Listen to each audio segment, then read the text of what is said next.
Shiva PSC power പോയിൻറ്റിൻ്റെ മറ്റൊരു ക്ലാസ്സിലേക്ക് സ്വാഗതം. ഇന്ന് കേരള ചരിത്രത്തിൻ്റെ മൂന്നാമത്തെ ക്ലാസ്സാണ്. മറ്റ് രണ്ട് ക്ലാസ്സുകൾ ചാനലിൻ്റെ പ്ലേലിസ്റ്റിൽ കേരള ചരിത്രം എന്ന പ്ലേലിസ്റ്റിൽ ഉൾപ്പെടുത്തിയിട്ടുണ്ട്. ക്ലാസ്സുകൾ കാണാത്തവർ ആ ക്ലാസ് കണ്ടതിന് ശേഷം മാത്രം ഈ ക്ലാസ് കാണുക. സിലബസ് ബേസ്ഡ് ക്ലാസ്സുകളാണ്, അതുകൊണ്ട് തന്നെ തുടർച്ചയായ ക്ലാസ്സുകൾ കാണാൻ മാക്സിമം ശ്രമിക്കുക. ക്ലാസ്സുകളുടെ നോട്ടുകൾ ടെലഗ്രാം ഗ്രൂപ്പിൽ ഉൾപ്പെടുത്തിയിട്ടുണ്ട്. ഓരോ ക്ലാസ് കഴിയുമ്പോഴും ആ ടോപ്പിക്കിൻ്റെ നോട്ട്സുകൾ ടെലഗ്രാമിൽ ഉൾപ്പെടുത്തിയാണ് ക്ലാസ്സുകൾ മുന്നോട്ട് പോകുന്നത്. നോട്ടുകൾക്കായി ടെലഗ്രാം ഗ്രൂപ്പ് ഫോളോ ചെയ്യുക. ടെലഗ്രാം ഗ്രൂപ്പിൻ്റെ ലിങ്ക് ഡിസ്ക്രിപ്ഷൻ ബോക്സിൽ കൊടുത്തിട്ടുണ്ട്. അപ്പോൾ നമുക്ക് ഇന്നത്തെ ക്ലാസ്സിലോട്ട് കടക്കാം. കഴിഞ്ഞ ക്ലാസ്സിൽ യൂറോപ്യന്മാരുടെ വരവിൽ ആ ഒരു ടോപ്പിക്കിൽ പോർച്ചുഗീസുകാരെ കുറിച്ചാണ് കഴിഞ്ഞ ക്ലാസ്സിൽ നമ്മൾ നോക്കിയത്. ഇന്നത്തെ ക്ലാസ്സോടുകൂടി യൂറോപ്യന്മാരുടെ വരവ് എന്ന ടോപ്പിക്ക് കംപ്ലീറ്റ് ചെയ്യുകയാണ്. അതിൽ നമുക്ക് ഇന്ന് ബ്രിട്ടീഷുകാരെ കുറിച്ച് നോക്കാം. ബ്രിട്ടീഷ് പരിവേഷകനും വ്യാപാരിയുമായിരുന്ന മാസ്റ്റർ റാൽഫ് ഫിച്ചിൻ്റെ നേതൃത്വത്തിൽ ആദ്യ ഇംഗ്ലീഷ് സംഘം ദി ടൈഗർ എന്ന കപ്പലിൽ അന്നത്തെ ബ്രിട്ടീഷ് രാജ്ഞി എലിസബത്തിൻ്റെ അനുവാദത്തോടെ കച്ചവടത്തിനായി 1583 ഗോവയിലെത്തിച്ചേർന്നു. 1584 അക്ബറിൻ്റെ രാജകൊട്ടാരം എവിടെയാണ്? ഫത്തേപൂർ സിക്രി. അവിടെ രാജകൊട്ടാരത്തിൽ എത്തിച്ചേരുകയും 1585 വരെ ഫത്തേപൂർ സിക്രിയിൽ കഴിയുകയും ചെയ്തു. തുടർന്ന് ബംഗാളും തെക്കേ ഇന്ത്യയും റാൽഫ് ഫിച്ച് സന്ദർശിച്ചു. റാൽഫ് ഫിച്ചിനെ മാർഗദർശിയായ ഇംഗ്ലീഷുകാരൻ എന്നാണ് അറിയപ്പെടുന്നത്. കേരളത്തിലെത്തിയ ആദ്യ ഇംഗ്ലീഷുകാരനാണ് ഈ മാസ്റ്റർ റാൽഫ് ഫിച്ച്. അന്ന് അക്ബർ ആയിരുന്നു ഇന്ത്യയിലെ മുഗൾ ചക്രവർത്തി. 1600 ഡിസംബറിൽ എലിസബത്ത് രാജ്ഞി ഈ കമ്പനിക്ക് രാജകീയ അധികാര പത്രം നൽകി. ഏഷ്യയുമായുള്ള വ്യാപാര ബന്ധത്തിൽ താൽപ്പര്യമുണ്ടായിരുന്ന ഒരു കൂട്ടം വ്യാപാരികൾ 1599 ലണ്ടനിലൊരു കമ്പനി രൂപീകരിച്ചു. അങ്ങനെ ജോൺ കമ്പനി എന്ന പേരിൽ പ്രസിദ്ധമായ English east India company 1600 December 31 ലണ്ടനിൽ ഔദ്യോഗികമായിട്ട് നിലവിൽ വന്നു. ഈ ഇംഗ്ലീഷ് ഈസ്റ്റ് ഇന്ത്യ കമ്പനിയുടെ ആദ്യത്തെ പേരെന്ന് പറയുന്നത് ജോൺ കമ്പനിയാണ്. ജോൺ കമ്പനിയാണ് ഈ ഇംഗ്ലീഷ് ഈസ്റ്റ് ഇന്ത്യ കമ്പനിയായി മാറിയത്. ഇംഗ്ലീഷ് അംബാസഡർമാരായ sir William Hawkins 1608 Thomas Roe 1615 ഇന്ത്യയിലെത്തി. ഇംഗ്ലണ്ടിലെ ജെയിംസ് ഒന്നാമൻ രാജാവിൻ്റെ പ്രതിനിധിയായിട്ടാണ് ഇവർ ഇന്ത്യയിലെത്തിയത്. സർ വില്യം ഹോക്കിൻസും സർ തോമസ് റോയും ഇന്ത്യയിലെത്തിയപ്പോൾ മുഗൾ ഭരണാധികാരി ജഹാംഗീർ ആയിരുന്നു. ജഹാംഗീറിൻ്റെ ഭരണകാലഘട്ടം എന്ന് പറയുന്നത് 1605 1627 ആണ്. ബ്രിട്ടീഷുകാർ ഇന്ത്യയിലെ ആദ്യ ഫാക്ടറി സ്ഥാപിച്ചത് സൂററ്റിലാണ്. 1611-13 കാലയളവിലാണ്. എന്നാൽ തെക്കേ ഇന്ത്യയിൽ ഇവരുടെ ആദ്യ ഫാക്ടറി സ്ഥാപിച്ചത് ഗോൽക്കൊണ്ട തീരത്ത് മസൂലി പട്ടണത്തിലായിരുന്നു. അതായത് ബംഗാൾ ഉൾക്കടലിൻ്റെ തീരത്തെ ആദ്യ ഫാക്ടറിയും ഇത് തന്നെയാണ്. ഏതാണ്? ഈ ഗോൽക്കൊണ്ട തീരത്തെ മസൂലി പട്ടണത്തിൽ. 1615 വ്യാപാരാവശ്യത്തിനായി കേരളത്തിലെത്തിയ നാവികൻ കീലിംഗ്. ഈ കീലിംഗ് സാമൂതിരിയുമായി വ്യാപാര ഉടമ്പടിയൊക്കെ ഒപ്പുവെച്ചു. പിന്നീട് 1639 ചന്ദ്രഗിരി രാജാവിൽ നിന്നും ബ്രിട്ടീഷുകാർ മദ്രാസ് വിലയ്ക്ക് വാങ്ങി. ഇനി ബ്രിട്ടീഷുകാർ കേരളത്തിൽ ആദ്യമായിട്ട് പണ്ടകശാല സ്ഥാപിച്ചത് വിഴിഞ്ഞത്താണ്. അതായത് ഫാക്ടറിയാണ്. ബ്രിട്ടീഷുകാർ കേരളത്തിൽ ആദ്യ ഫാക്ടറി സ്ഥാപിച്ചത് വിഴിഞ്ഞത്ത് എന്നാണ് 1644. അതിനുശേഷം അഞ്ചുതെങ്ങ്, തലശ്ശേരി ഇവിടങ്ങളിലൊക്കെ അവർ ഫാക്ടറികൾ സ്ഥാപിച്ചു. പിന്നീട് കോട്ടകളും പല സ്ഥലങ്ങളിലായിട്ട് അവർ കെട്ടി. ബ്രിട്ടീഷുകാർ ഇന്ത്യയിൽ ആദ്യമായി സ്ഥാപിച്ച കോട്ടയാണ് സെൻറ്റ് ജോർജ് കോട്ട. അത് മദ്രാസിലാണ്, ഇന്ത്യയിലാണ് കേട്ടോ. ബ്രിട്ടീഷുകാർ ഇന്ത്യയിൽ ആദ്യമായി സ്ഥാപിച്ച കോട്ടയാണ് സെൻറ്റ് ജോർജ് കോട്ട, മദ്രാസിൽ. ബ്രിട്ടീഷുകാർ കേരളത്തിൽ ആദ്യമായിട്ട് കോട്ട സ്ഥാപിച്ചത് അഞ്ചുതെങ്ങിലാണ്. അത് 1695. നമ്മൾ ഈ അഞ്ചുതെങ്ങിലെ കോട്ട നിർമ്മിച്ചത് പറയുമ്പോൾ നമ്മൾ അവിടെ ഓർക്കേണ്ട ഒരു കാര്യമാണ് അഞ്ചുതെങ്ങ് കലാപം. അഞ്ചുതെങ്ങ് കലാപം നടന്നത് 1697. എന്താണ് അഞ്ചുതെങ്ങ് കലാപം? ഈ കോട്ട കെട്ടിയതിന് ശേഷം ബ്രിട്ടീഷുകാർ ജനങ്ങളോടും ഇവിടുത്തെ ഭൂ ഉടമകളോടും കച്ചവടക്കാരോടും നല്ല രീതിയിലൊന്നും അല്ല അവർ പെരുമാറിയത്. ഒരു കോട്ട കെട്ടുന്ന സമയം വരെ അവരെല്ലാവരും നല്ലതുപോലെയൊക്കെ അവർ പെരുമാറിയതിന് ശേഷം അവരുടെ കാര്യം കഴിഞ്ഞു. അതായത് കോട്ട കെട്ടിക്കഴിഞ്ഞു. അതിന് ശേഷം പിന്നെ ഈ പറഞ്ഞ ജനങ്ങളോടും ഭൂവുടമകളോടും കച്ചവടക്കാരോടൊന്നും അവർ മോശമായ രീതിയിലൊക്കെയാണ് പെരുമാറിയത്. എന്നാൽ എന്ത് ചെയ്തു, ഈ കുരുമുളക് വ്യാപാരത്തിൻ്റെ നിയന്ത്രണവും കുത്തകയും എങ്ങനെയും കൈവശപ്പെടുത്തുന്നതിന് അവരെന്ത് ചെയ്തു, ആറ്റിങ്ങൽ റാണിയെ സന്തോഷിപ്പിക്കുകയും അവർക്ക് ആറ്റിങ്ങൽ റാണിക്ക് ഈ ഉപഹാരങ്ങളൊക്കെ കൊടുത്ത് അങ്ങനെ പല പല കാര്യങ്ങളൊക്കെ ചെയ്തുകൊണ്ട് ആറ്റിങ്ങൽ റാണിയെ സന്തോഷിപ്പിച്ചുകൊണ്ടിരുന്നു. പക്ഷേ എന്ത് ചെയ്തു, ഈ അവിടെയുള്ള നാട്ടുകാരോട് ഭൂവുടമകളോട് കച്ചവടക്കാരോടൊക്കെ അവർ മോശമായ രീതിയിൽ, അവർ നല്ല രീതിയിലല്ല അവർ നോക്കിയത്. കാരണം അവർക്ക് അവരുടേതായ കാര്യങ്ങൾ നേടണം എന്നാണ്, അതിനുവേണ്ടി അവർ ആറ്റിങ്ങൽ റാണിയെ സന്തോഷിപ്പിച്ചുകൊണ്ടിരുന്നു. ഇത് മനസ്സിലാക്കിയ നാട്ടുകാരെന്ത് ചെയ്തു, ഇവരോട് കലഹിക്കുകയും ഈ ഫാക്ടറി ആക്രമിക്കുകയും ചെയ്തു. ഇതിനെയാണ് ഈ അഞ്ചുതെങ്ങ് കലാപം എന്ന് പറയുന്നത്. അതുപോലെ തന്നെ ഇന്ത്യയിലും കേരളത്തിലും ബ്രിട്ടീഷ് ആധിപത്യത്തിനെതിരെ നടന്ന ആദ്യ സംഘടിത കലാപമാണ് ആറ്റിങ്ങൽ കലാപം. അത് നടന്നത് 1721. അപ്പോൾ എന്താണ് ഈ ആറ്റിങ്ങൽ കലാപം എന്ന് പറഞ്ഞാൽ? ഈ കുരുമുളക് വ്യാപാരവുമായിട്ട് ബന്ധപ്പെട്ട് തർക്കങ്ങൾ അഞ്ചുതെങ്ങിലും മറ്റും ശക്തമായപ്പോഴും ബ്രിട്ടീഷുകാർ എന്ത് ചെയ്തു, ഈ ആറ്റിങ്ങൽ റാണിക്ക് ഉപഹാരങ്ങളും മറ്റും കൊടുത്തുകൊണ്ട് പ്രീതി സമ്പാദിച്ചുകൊണ്ടേ ഇരിക്കുകയായിരുന്നു. അങ്ങനെ ഇത് ആറ്റിങ്ങലിലെ ശക്തരായ ഈ ഭൂവുടമകൾ ഇനി തങ്ങളറിഞ്ഞ് മാത്രമേ റാണിക്ക് ഉപഹാരങ്ങൾ കൈമാറാവൂ എന്ന് ബ്രിട്ടീഷുകാരോട് ആവശ്യപ്പെട്ടു. കാരണം അവിടെയുള്ള ജനങ്ങളോടും ഭൂവുടമകളോടും മോശമായ രീതിയിൽ നിന്നിട്ട് ആറ്റിങ്ങൽ റാണിയോട് അവർ നല്ലത്, കാരണം അവരുടെ വ്യാപാര ബന്ധം സുഗമമാക്കാൻ വേണ്ടി ആറ്റിങ്ങൽ റാണിയെ സന്തോഷിപ്പിച്ചുകൊണ്ടേയിരുന്നു. അപ്പോൾ അതിനി നടക്കത്തില്ല, തങ്ങളെ തങ്ങൾ അറിഞ്ഞുകൊണ്ട് മാത്രമേ ഈ പറയുന്ന ആറ്റിങ്ങൽ റാണിക്ക് ഉപഹാരങ്ങൾ കൊടുക്കാവൂ എന്ന് അവിടുത്തെ ഭൂവുടമകൾ ബ്രിട്ടീഷുകാരോട് ആവശ്യപ്പെട്ടു. പക്ഷേ ഈ ഭൂവുടമകളുടെ ആവശ്യമൊക്കെ തള്ളിക്കളഞ്ഞുകൊണ്ട് അഞ്ചുതെങ്ങിലെ ഈ ഇംഗ്ലീഷ് സംഘത്തിൻ്റെ നേതാവായിരുന്ന ഈ ഗീഫോർഡിൻ്റെ നേതൃത്വത്തിൽ 140 പേരടങ്ങുന്ന ഒരു ബ്രിട്ടീഷ് സംഘം ആറ്റിങ്ങൽ റാണിക്ക് പിന്നീട് ഉപഹാരം നൽകാനായിട്ട് യാത്രയായി. ഇത് ഈ പറയുന്ന അവിടുത്തെ ഭൂവുടമകളൊക്കെ അറിഞ്ഞെന്ത് ചെയ്തു, അത് കേട്ട് ഒരു പ്രകോപിതരായി ഈ ഭൂവുടമകളും അവിടുത്തെ സ്ഥലവാസികളും എന്ത് ചെയ്തു, ഈ ബ്രിട്ടീഷ് സംഘത്തെ ആക്രമിച്ച് ഈ വന്ന 140 പേരെയും അവർ വധിച്ചുകൊണ്ട് കോട്ട ഉപരോധിച്ചു. ഇതറിഞ്ഞെന്ത് ചെയ്തു, തലശ്ശേരിയിൽ നിന്ന് കൂടുതൽ ബ്രിട്ടീഷ് സൈന്യം ആറ്റിങ്ങലിലെത്തി കലാപം അടിച്ചമർത്തുകയാണ് ചെയ്തത്. ഇതാണ് ആറ്റിങ്ങൽ കലാപം എന്ന് പറയുന്നത്. ഇന്ത്യയിൽ വ്യാപാരത്തിനായി എത്തിയ ബ്രിട്ടീഷുകാർ 18-ാം നൂറ്റാണ്ടിൻ്റെ പകുതിയായപ്പോഴേക്കും ഇന്ത്യയുടെ രാഷ്ട്രീയ കാര്യങ്ങളിലും ഇടപെടാൻ തുടങ്ങി. പിന്നീട് എന്ത് സംഭവിച്ചു, 1751 റോബർട്ട് ക്ലൈവ് ആർക്കോട്ട് പിടിച്ചടക്കി. 1757 പ്ലാസി യുദ്ധത്തെ തുടർന്ന് ബംഗാൾ ബ്രിട്ടീഷ് ഈസ്റ്റ് ഇന്ത്യ കമ്പനിയുടെ അധീനതയിലായി. യുദ്ധാനന്തരം റോബർട്ട് ക്ലൈവ് ബംഗാളിലെ ആദ്യ ബ്രിട്ടീഷ് ഗവർണറായി. ബംഗാളിൽ ആധിപത്യം നേടാനും ക്രമേണ ഇന്ത്യ മുഴുവൻ കീഴടക്കാനും ബ്രിട്ടീഷുകാർക്ക് വഴിയൊരുക്കിയത് ഈ പ്ലാസി യുദ്ധമാണ്. അതുപോലെ മറ്റൊന്നാണ് 1764 ബക്സാർ യുദ്ധം. ഈ ബക്സാർ യുദ്ധം ബ്രിട്ടീഷ് ആധിപത്യം ഊട്ടിയുറപ്പിക്കുന്നതിന് സഹായകമാവുകയാണ് ചെയ്തത്. അതിനുശേഷം ഇംഗ്ലീഷുകാർ ഇന്ത്യയിലെ ഏറ്റവും വലിയ കൊളോണിയൽ ശക്തിയായി മാറുകയും ചെയ്തു. നമ്മളിവിടെ 1-2 യുദ്ധങ്ങളെക്കുറിച്ച് പറഞ്ഞു. എന്തൊക്കെയാണ്? പ്ലാസി യുദ്ധം, ബക്സാർ യുദ്ധം, ഇതൊക്കെ പറഞ്ഞു. അപ്പോൾ എന്താണ് ഈ പ്ലാസി യുദ്ധം എന്ന് പറയുന്നത്? ഈ പ്ലാസി യുദ്ധം ഉണ്ടാകുന്നതിന് ഉള്ളൊരു കാരണങ്ങളിൽ ഒന്നായിട്ട് പറയുന്നതാണ് ഇരിട്ടറ ദുരന്തം. അപ്പോൾ നമ്മൾ പ്ലാസി യുദ്ധം പറയുമ്പോൾ ആദ്യം നമ്മൾ ഇരിട്ടറ ദുരന്തം എന്താണെന്ന് അറിഞ്ഞിരിക്കണം.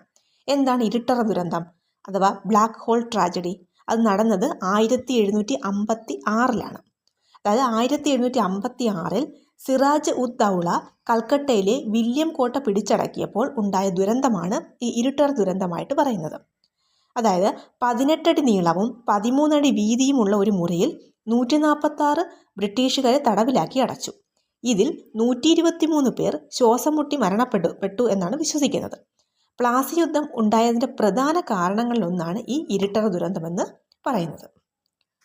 അപ്പോൾ ഇനി നമുക്ക് പ്ലാസി യുദ്ധം എന്താണെന്ന് നോക്കാം. പ്ലാസി യുദ്ധം നടന്നത് 1757. ബംഗാൾ നവാബായിരുന്ന സിറാജ് ഉദ് ദൗളയും റോബർട്ട് ക്ലൈവിൻ്റെ നേതൃത്വത്തിലുള്ള ബ്രിട്ടീഷ് ഈസ്റ്റ് ഇന്ത്യ കമ്പനിയും തമ്മിലായിരുന്നു 1757 പ്ലാസി യുദ്ധം നടന്നത്. 1756 സിറാജ് ഉദ് ദൗള കൽക്കട്ടയിലെ വില്യം കോട്ട പിടിച്ചെടുത്ത് അലിനഗർ എന്ന പേര് നൽകി. ഇതാണ് യുദ്ധമുണ്ടാകാനുള്ള പെട്ടെന്നുള്ള കാരണമായിട്ട് പറയുന്നത്. ഇന്ത്യയിൽ 2 നൂറ്റാണ്ട് നീണ്ടുനിന്ന ബ്രിട്ടീഷ് സാമ്രാജ്യത്വ ഭരണത്തിന് അടിത്തറ പാകിയ യുദ്ധമായിരുന്നു ഈ പ്ലാസി യുദ്ധം. 1757 ജൂണിൽ പശ്ചിമ ബംഗാളിലെ ഭാഗീരഥി അഥവാ ഹൂഗ്ലി നദീതീരത്തുള്ള പലാശി എന്ന ഗ്രാമത്തിലാണ് ഈ യുദ്ധം നടന്നത്. പലാശി എന്ന സ്ഥലത്ത് നടന്ന യുദ്ധമായതിനാൽ ഇത് പ്ലാസി യുദ്ധം എന്നറിയപ്പെടുന്നു. സിറാജ് ഉദ് ദൗളയുടെ സേനാനായകനായിരുന്ന മിർജാഫർ ബ്രിട്ടീഷ് പക്ഷത്തേക്ക് കൂറുമാറിയതാണ് സിറാജ് ഉദ് ദൗളയുടെ തോൽവിക്ക് കാരണമായത്. 1757 ജൂൺ 23 റോബർട്ട് ക്ലൈവ് സിറാജ് ഉദ് ദൗളയെ പരാജയപ്പെടുത്തുകയും യുദ്ധം അവസാനിക്കുകയും ചെയ്തു. പ്ലാസി യുദ്ധം ഇന്ത്യയിൽ ബ്രിട്ടീഷ് ഭരണത്തിന് അടിത്തറയിടുകയാണ് ചെയ്തത്. ബംഗാളിൽ ആധിപത്യം നേടാനും ക്രമേണ ഇന്ത്യ മുഴുവൻ കീഴടക്കാനും ബ്രിട്ടീഷുകാർക്ക് വഴിയൊരുക്കിയത് ഈ പ്ലാസി യുദ്ധമാണ്. ഇനി നമ്മൾ പറഞ്ഞ ഒരു കാര്യമാണ് ബക്സാർ യുദ്ധം.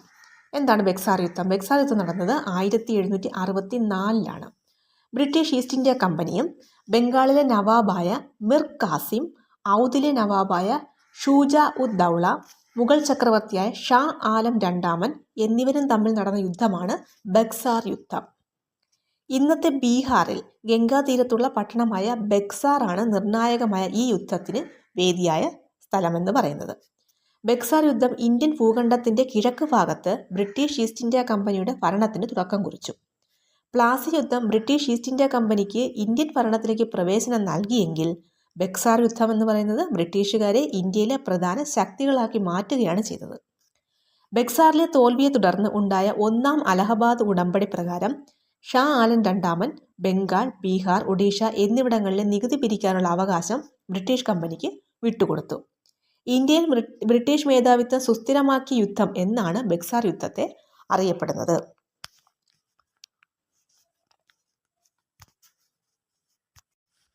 ഇതിനോടൊപ്പം നോക്കാനുള്ള മറ്റൊരു കാര്യമാണ് ആംഗ്ലോ മൈസൂർ യുദ്ധങ്ങൾ.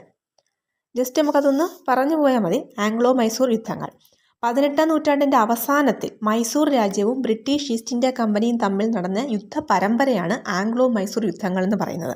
അതായത് 4 ആംഗ്ലോ മൈസൂർ യുദ്ധങ്ങളാണ് നടന്നത്. 1ാം ആംഗ്ലോ മൈസൂർ യുദ്ധം, 2ാം ആംഗ്ലോ മൈസൂർ യുദ്ധം, 3ാം ആംഗ്ലോ മൈസൂർ യുദ്ധം, 4ാം ആംഗ്ലോ മൈസൂർ യുദ്ധം. അതിൽ 1ാം ആംഗ്ലോ മൈസൂർ യുദ്ധം നടന്നത് 1767 1769 കാലഘട്ടത്തിലാണ്. അത് ഹൈദർ അലിയും ബ്രിട്ടീഷുകാരും തമ്മിലാണ് ഏറ്റുമുട്ടിയത്. ഈ യുദ്ധത്തിൻ്റെ ഫലമായി മൈസൂർ രാജ്യത്തിൻ്റെ വിസ്തൃതി വർദ്ധിപ്പിക്കാൻ ഹൈദർ അലിക്ക് കഴിഞ്ഞു. 1769 മദ്രാസ് ഉടമ്പടി പ്രകാരമാണ് യുദ്ധം അവസാനിപ്പിച്ചത്. നിങ്ങൾ ആംഗ്ലോ മൈസൂർ യുദ്ധം നോക്കുമ്പോൾ ഇതിൽ പ്രധാനമായിട്ട് ശ്രദ്ധിക്കേണ്ട കാര്യം ഏത് ഉടമ്പടി പ്രകാരമാണ് യുദ്ധം അവസാനിച്ചത്, അങ്ങനെയുള്ള പ്രധാനപ്പെട്ട പോയിന്റുകൾ മാത്രം നിങ്ങൾ ഓർത്തിരുന്നാൽ മതി. ഇനി 2ാം ആംഗ്ലോ മൈസൂർ യുദ്ധം അത് നടന്നത് 1780 മുതൽ 1784 വരെയാണ്. അതും ഹൈദർ അലിയും ബ്രിട്ടീഷുകാരും തമ്മിലായിരുന്നു. യുദ്ധം നടന്നുകൊണ്ടിരിക്കുമ്പോൾ 1782 ഹൈദർ അലി മരണപ്പെട്ടു. 1782 തന്നെ അദ്ദേഹത്തിൻ്റെ മകനായ ടിപ്പു സുൽത്താൻ അധികാരമേറ്റ് ബ്രിട്ടീഷ് സൈന്യത്തെയും മറാത്ത, ഹൈദരാബാദ് എന്നിവിടങ്ങളിൽ നിന്നുള്ള ആക്രമണകാരികളെയും പരാജയപ്പെടുത്തി. ഈ 1784 മംഗലാപുരം ഉടമ്പടി പ്രകാരം യുദ്ധം അവസാനിച്ചു. അപ്പം 1ാം ആംഗ്ലോ മൈസൂർ യുദ്ധം അവസാനിച്ചത് 1769 മദ്രാസ് ഉടമ്പടി പ്രകാരവും 2ാം ആംഗ്ലോ മൈസൂർ യുദ്ധം അവസാനിച്ചത് 1784 മംഗലാപുരം ഉടമ്പടി പ്രകാരവുമാണ്. ഇനി അടുത്തത് 3ാം ആംഗ്ലോ മൈസൂർ യുദ്ധം. 3ാം ആംഗ്ലോ മൈസൂർ യുദ്ധം എന്ന് പറയുമ്പോൾ കോൺവാലിസ് പ്രഭുവിൻ്റെ ബ്രിട്ടീഷ് സൈന്യവും ടിപ്പു സുൽത്താനും തമ്മിലായിരുന്നു.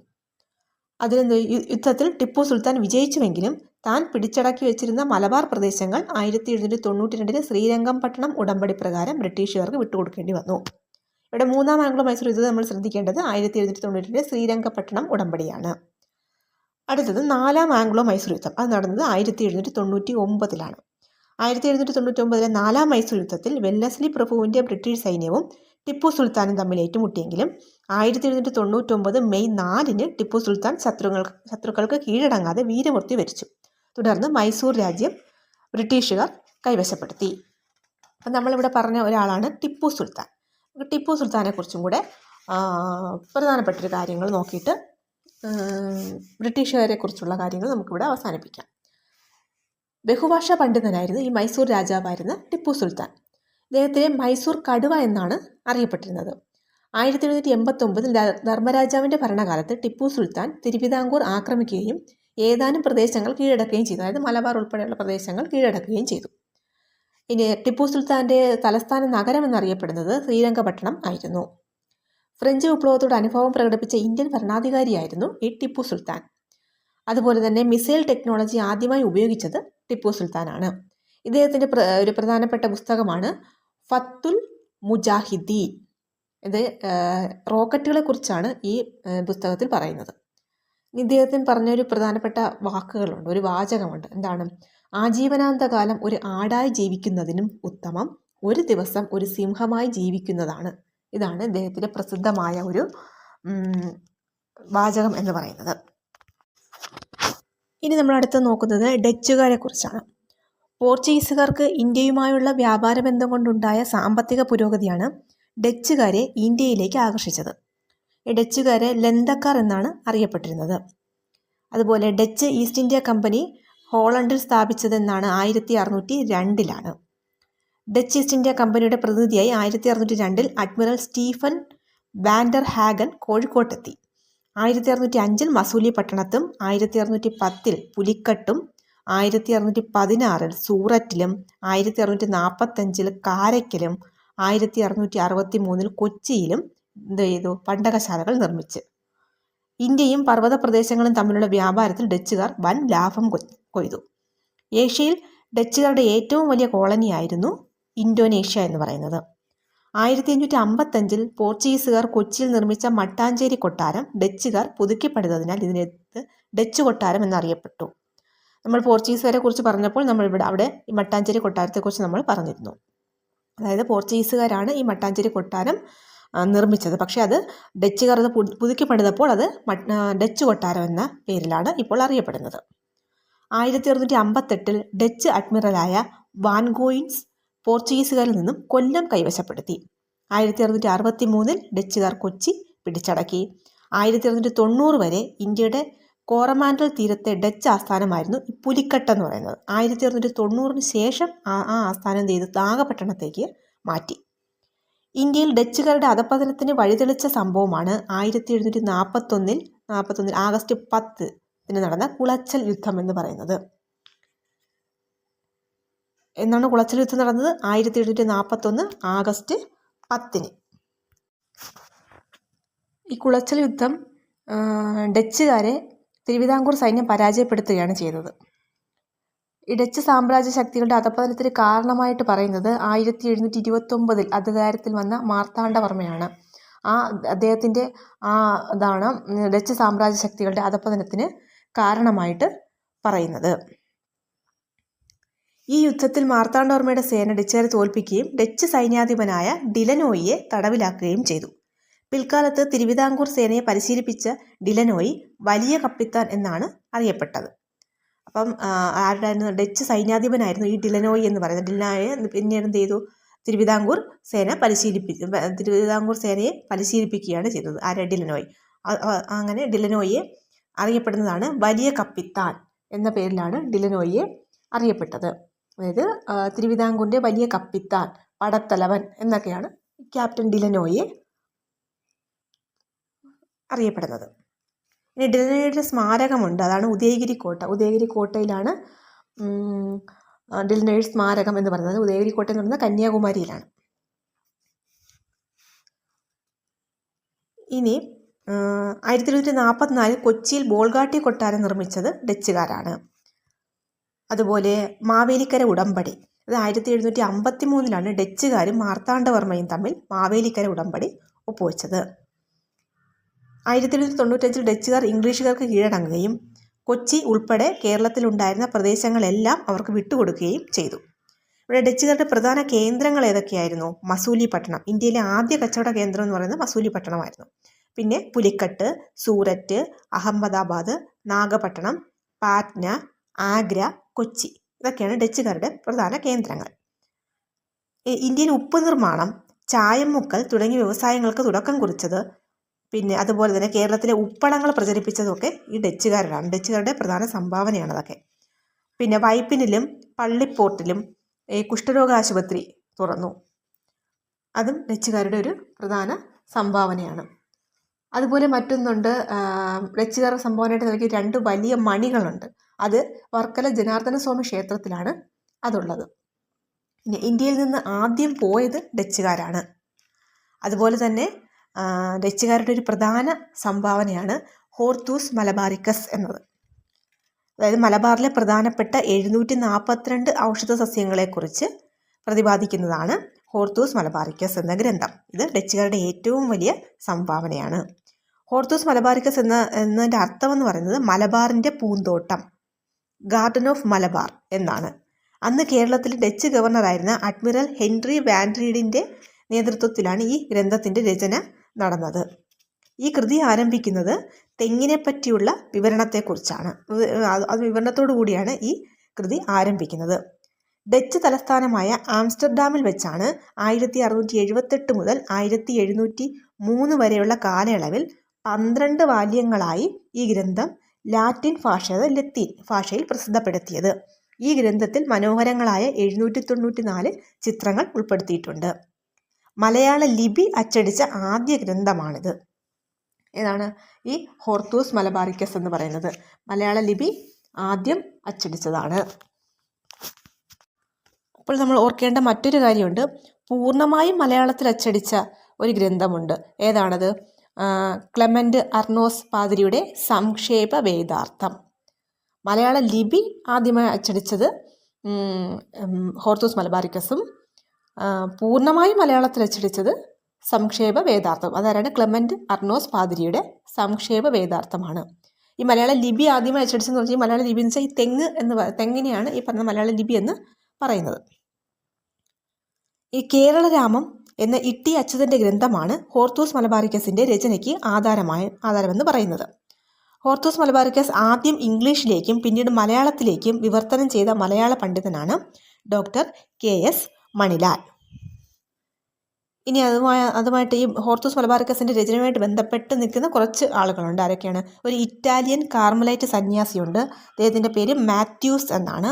അതുപോലെ ഗൗഡ സാരസ്വത ബ്രാഹ്മണർമാരുണ്ട്, അത് 3 പേരുണ്ട്. അപ്പുഭട്ട്, രംഗഭട്ട്, വിനായക ഭട്ട്. അതുപോലെ ഒരു ഈഴവ നാട്ടുവൈദ്യനുണ്ട്, അതാണ് ഇട്ടി അച്യുതൻ. അപ്പോൾ ഇത്രയും കാര്യങ്ങളാണ് ഡച്ചുകാരെ കുറിച്ചുള്ള പ്രധാനപ്പെട്ട കാര്യങ്ങൾ. ഇനി നമ്മൾ അടുത്തത് നോക്കുന്നത് ഫ്രഞ്ചുകാരെ കുറിച്ചാണ്. ഇന്ത്യയിൽ വ്യാപാരത്തിനായി എത്തി അധിനിവേശം സ്ഥാപിച്ച അവസാനത്തെ വിദേശ ശക്തികളായിരുന്നു ഈ ഫ്രഞ്ചുകാർ. 1664 ഫ്രഞ്ച് ഈസ്റ്റ് ഇന്ത്യ കമ്പനി സ്ഥാപിക്കപ്പെട്ടത്. ഈ ഫ്രഞ്ചുകാരെ പരന്ത്രീസുകാർ എന്നാണ് അറിയപ്പെടുന്നത്. ഫ്രഞ്ച് ഈസ്റ്റ് ഇന്ത്യ കമ്പനി സ്ഥാപിക്കുമ്പോൾ ലൂയി 14 ഫ്രാൻസിലെ ചക്രവർത്തി. ഫ്രഞ്ചുകാർ ഇന്ത്യയിൽ ആദ്യത്തെ വ്യാപാര കേന്ദ്രം ആരംഭിച്ചത് 1668 അതിവിടെയാണ്, സൂററ്റിലാണ്. 1673 പുതുച്ചേരിയിലും 1690 ചന്ദ്രനഗറിലും ഫ്രഞ്ചുകാർ വ്യാപാര കേന്ദ്രങ്ങൾ സ്ഥാപിച്ചു. 1740 ശേഷം ഡ്യൂപ്ലയുടെ കീഴിൽ ഇന്ത്യയിൽ ആധിപത്യം നേടാൻ ഫ്രഞ്ചുകാർ ശ്രമിച്ചു. ഡ്യൂപ്ലയെ പോണ്ടിച്ചേരിയിലെ ഫ്രഞ്ച് ഗവർണറായി 1742 നിയമിച്ചു. ഇത് ബ്രിട്ടീഷുകാരും ഫ്രഞ്ചുകാരും തമ്മിലുള്ള യുദ്ധത്തിന് വഴിതെളിച്ചു. ഇന്ത്യയിൽ ആധിപത്യം സ്ഥാപിക്കുന്നതിന് വേണ്ടി ഫ്രഞ്ചുകാരും ബ്രിട്ടീഷുകാരും തമ്മിലുണ്ടായ യുദ്ധങ്ങളാണ് കർണാട്ടിക് യുദ്ധങ്ങൾ. അപ്പോൾ ഇവിടെ പ്രധാനമായിട്ട് നമ്മൾ നോക്കുന്നത് കർണാട്ടിക് യുദ്ധങ്ങളാണ്. ആ കർണാട്ടിക് യുദ്ധങ്ങളുമുണ്ട് 3 ഒന്നാം കർണാട്ടിക് യുദ്ധം, രണ്ടാം കർണാട്ടിക് യുദ്ധം, മൂന്നാം കർണാട്ടിക് യുദ്ധം. 1746 ഒന്നാം കർണാട്ടിക് യുദ്ധത്തിൽ ഫ്രഞ്ച് ഗവർണറായ ഡ്യൂപ്ലെ മദ്രാസ് പിടിച്ചെടുത്തെങ്കിലും 1848 എക്സ്ലാ ഷാപ്പൽ ഉടമ്പടി പ്രകാരം മദ്രാസ് ഇംഗ്ലീഷുകാർക്ക് തിരികെ ലഭിച്ചു. ഇവിടെ ഒന്നാം കർണാട്ടിക് യുദ്ധത്തിൽ നമ്മൾ ശ്രദ്ധിക്കേണ്ടത് 1848 എക്സ്ലാ ഷാപ്പൽ ഉടമ്പടിയാണ്. ഈ എക്സ്ലാ ഷാപ്പൽ ഉടമ്പടി പ്രകാരം മദ്രാസ് ഇംഗ്ലീഷുകാർക്ക് തിരികെ ലഭിച്ചു. ഇനി രണ്ടാം കർണാട്ടിക് യുദ്ധം എന്ന് പറയുമ്പോൾ 1749 1749 രണ്ടാം കർണാട്ടിക് യുദ്ധം അവസാനിച്ചത് പോണ്ടിച്ചേരി ഉടമ്പടിയിലൂടെയാണ്. അത് 1754 ഏതാണ് രണ്ടാം കർണാട്ടിക് യുദ്ധം ആകുമ്പോഴത്തേക്ക് നമ്മൾ ശ്രദ്ധിക്കേണ്ടത് പോണ്ടിച്ചേരി ഉടമ്പടിയാണ്. ഇനി 1756 ആരംഭിച്ച മൂന്നാം കർണാട്ടിക് യുദ്ധം അത് അവസാനിച്ചത് പാരീസ് ഉടമ്പടി പ്രകാരമാണ്. പാരീസ് ഉടമ്പടി നടന്നത് 1763 ഈ പാരീസ് സന്ധി പ്രകാരം പോണ്ടിച്ചേരി, മാഹി തുടങ്ങിയ പ്രദേശങ്ങൾ ഫ്രഞ്ചുകാർക്ക് തിരിച്ചു ലഭിച്ചു. അപ്പോൾ നമ്മളിവിടെ ഈ 3 കർണാട്ടിക് യുദ്ധം വരുമ്പോഴത്തേക്ക് അതിൽ ആദ്യത്തെ കർണാട്ടിക് യുദ്ധം ഒന്നാം കർണാട്ടിക് യുദ്ധത്തിൽ എക്സ്ലാ ഷാപ്പേൽ ഉടമ്പടി, രണ്ടാം കർണാട്ടിക് യുദ്ധം ആകുമ്പോൾ പോണ്ടിച്ചേരി ഉടമ്പടി, മൂന്നാം കർണാട്ടിക് യുദ്ധം ആകുമ്പോൾ പാരീസ് ഉടമ്പടി. ഇതാണ് ഇവിടെ ശ്രദ്ധിക്കാനുള്ള കാര്യം. ഇനി 1760 ഇംഗ്ലീഷുകാരും ഫ്രഞ്ചുകാരും തമ്മിൽ വാണ്ടി വാഷ് യുദ്ധം നടന്നത്. അപ്പോൾ വാണ്ടി വാഷ് യുദ്ധം ഇംഗ്ലീഷുകാരും ഫ്രഞ്ചുകാരും തമ്മിൽ 1760 ഫ്രഞ്ച് അധിനിവേശം ഇന്ത്യയിൽ അവസാനിപ്പിക്കാൻ കാരണമായ യുദ്ധമാണ് വാണ്ടിവാഷ് യുദ്ധം. വാണ്ടിവാഷ് യുദ്ധത്തിൽ സർ ഐർക്യൂട്ടിൻ്റെ നേതൃത്വത്തിലുള്ള ഇംഗ്ലീഷ് സൈന്യം കൗണ്ട് ഡി ലാലിയുടെ നേതൃത്വത്തിലുള്ള ഫ്രഞ്ച് സൈന്യത്തെ പരാജയപ്പെടുത്തി. 1755 ഫ്രഞ്ചുകാരുടെ സഹായത്തോടെ ഇന്ത്യയിലെ ആദ്യ ആധുനിക ധാന്യപ്പുര സ്ഥാപിച്ചത് ഹൈദർ അലിയാണ്. ഇനി മാഹി, യാനം, കാരയ്ക്കൽ എന്നീ പ്രദേശങ്ങൾ ഉപേക്ഷിച്ച് ഫ്രഞ്ചുകാർ 1954 ഇന്ത്യയിൽ നിന്നും മടങ്ങി. ഇന്ത്യയിലെ പ്രധാന ഫ്രഞ്ച് ആസ്ഥാനം പോണ്ടിച്ചേരി ആയിരുന്നു. ഇനി ഇന്ത്യയിലെ ആദ്യ ഫ്രഞ്ച് ഡയറക്ടർ ജനറൽ ആയിരുന്ന ഫ്രാങ്കോയിസ് മാർട്ടിനാണ് പോണ്ടിച്ചേരി നഗരത്തിൻ്റെ ശില്പി. പുതുച്ചേരിയുടെ ഭാഗമായ മാഹി കേരളത്തിലും യാനം ആന്ധ്രാപ്രദേശിലും കാരയ്ക്കൽ തമിഴ്നാട്ടിലുമാണ്. അപ്പോൾ ഇതാണ് ഫ്രഞ്ചുകാരെ കുറിച്ച്. അപ്പോൾ നമ്മൾ യൂറോപ്യന്മാരുടെ വരവ് എന്ന ടോപ്പിക്ക് പൂർണ്ണമായിട്ടും നമ്മൾ എടുത്തു കഴിഞ്ഞു. ഇതിൻ്റെ നോട്ട്സുകൾ ടെലഗ്രാം ഗ്രൂപ്പിൽ ഉൾപ്പെടുത്തുന്നതാണ്. നോട്ട്സുകൾക്കായി ടെലഗ്രാം ഗ്രൂപ്പ് ഫോളോ ചെയ്യുക. ഇനി നമുക്ക് അടുത്ത ക്ലാസ്സിൽ അടുത്തൊരു ടോപ്പിക്കുമായിട്ട് വരാം. സിലബസ് ബേസ്ഡ് ക്ലാസ്സുകളാണ്, അതുകൊണ്ട് തന്നെ തുടർച്ചയായി തന്നെ ക്ലാസ്സുകൾ കാണാൻ ശ്രമിക്കുക. Okay, thank you.